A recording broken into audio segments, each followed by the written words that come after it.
Okay, it's time for the next training here in Microsoft Flight Simulator 2024, and we're going to go on to rolls now. So we're going to learn how to turn. And although we do have a rudder on our plane, we don't turn by using the rudder. We may need to use the rudder during a turn. It's actually not super common, but we turn by rolling the airplane one way or the other. And that's what it says here. To perform a turn, you will have to move the yoke in the direction of your choice while maintaining a centered slip skid indicator.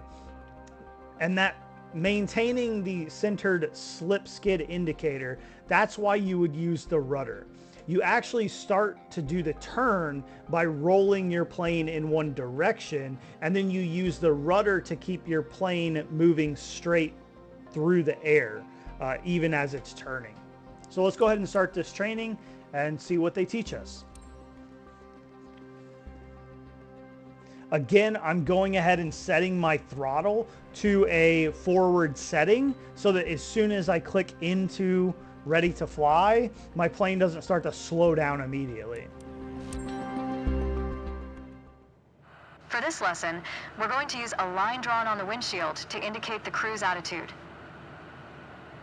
I've also added another dotted line to help you bank properly for left turns. Gently move the yoke to the left until the dotted line matches up with the horizon. Then maintain that bank.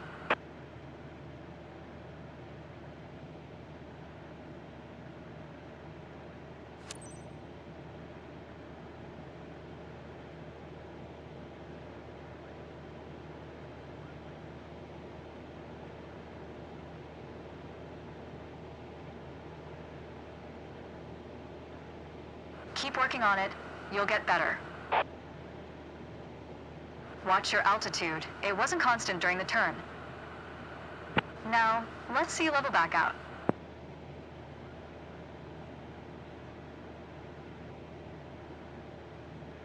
All right. For the next step, turning to the right, let's see how you do on your own without any markings. You can see a series of notches representing 10-degree increments on the attitude indicator part of your PFD. As a general rule, you always want to keep your turns under 30 degrees. Start banking right until you're lined up with the second notch to the right on the attitude indicator. Then, maintain that 20-degree bank while remaining at the same altitude until I ask you to stop.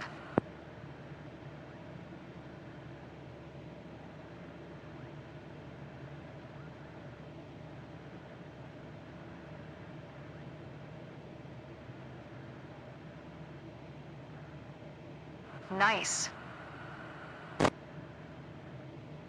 Level us back out now.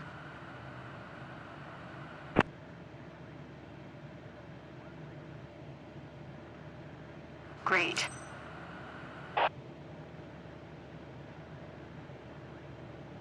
Remember, during a turn, the aircraft tends to sink. You need to pull on the yoke to compensate. So also pretty easy, but I would say not as easy as the pitch one. The first time when I rolled to the left, I actually put the dotted line on the horizon because that seems like what it wants you to do. But actually, if you pay attention to the mission steps in the upper right hand corner, what it actually wants you to do is maintain a constant altitude. And in order to do that, you can't really put the dotted line on the horizon because you'll start to sink, and that's what happened. That's why my turn left score is so much lower, because I did not maintain a constant altitude. Now, how do you know whether you're maintaining constant altitude or not? Well, that's where you want to look at your instruments, whether it's your actual added altitude indicator or the one that's on the Garmin electronic screen. That vertical speed indicator that's on that screen will show you whether you are ascending or descending. All right. And you want to keep that right in the middle where it's at 0 in order to get the best score on this mission. That's what you need to do. You got to bank your plane left or right, and then keep that vertical speed indicator at 0. Okay, the first time when I banked left, I didn't do that. The second time when I went to the right, I did a much better job of that, and that's why my score is so much better. Also, when it's asking you to level out, even the horizon indicator that they're nice enough to draw on the windshield for you during this training, if you put that right on the horizon, you may still not be flying level. You may still be descending or climbing a little bit, depending on your speed. So really, you want to pay attention to that vertical speed indicator to know whether you're actually flying level or not. That's rolls, and also how to turn, because you turn by rolling your plane. So thanks for joining me, and join me again for the next training in the menu, which is going to be, I forget, what's the next one? It's going to be power settings. We're going to talk about how power settings interact with climbing and also descending. So join me next time for that.